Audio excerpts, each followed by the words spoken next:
मरकजी वजीर मुख्तार अब्बास नकवी का कहना है कि ओपोजिशन पार्लियामेंट में बहस करना ही नहीं चाहती थी, किसानों के मुद्दों को जबरदस्ती खींचना चाहती थी। वहीं उन्होंने राज्यसभा में हुए हंगामे पर भी अफसोस का इजहार किया।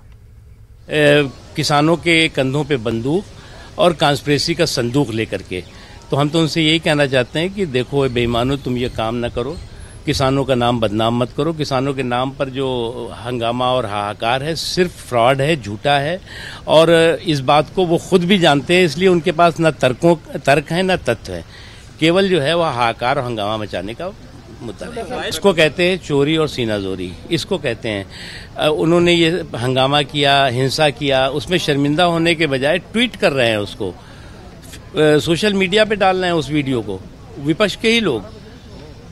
तमाशा, मतलब हमें तो लगा था कि शर्मिंदगी महसूस करेंगे, शर्मिंदगी महसूस करने के बजाय और जो है वो चोरी और सीनाजोरी वाली स्थिति।